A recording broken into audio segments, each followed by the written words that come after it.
Today I'm going to give you some tips on improving your recoil management. And in order to do that, we need to understand where the weak links occur.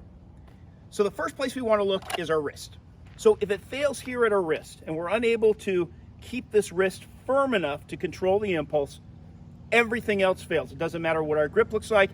It doesn't matter how much grip pressure we're placing on the gun. If it fails at the wrist, the rest of it is going to also fail. So let me take a couple shots single hand, and what I want you to at least perceive is what my wrist is doing.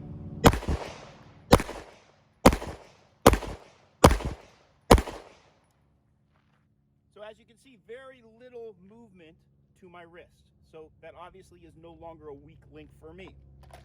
So the next place we want to look is our overall grip management. How much of that grip can we own? So after we've achieved our primary master grip, we've got to look at all this space here. So we want to manage all of this space. The more meat I have on the gun, the better my ability to control the gun. So let's go ahead and take a couple shots like that. The last thing, before we get to the important one, is your grip pressure. Now some people subscribe to like 60-40 or 30-70 or 70-30, all this stuff being thrown around. I have no way to measure that. I have no way to apply that to a student so they can comprehend how much pressure to put with their primary hand, how much pressure to put with their support hand. So to me, it becomes a meaningless standard.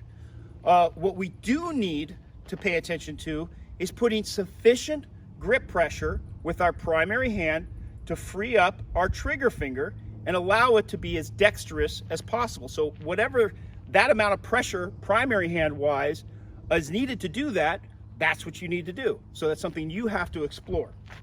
The last component that I feel is pretty important, and a lot of people don't talk about it, is we have a circumstance of control, right? That's grip and grip pressure. And we have a circumstance of resistance. And they're actually two different things.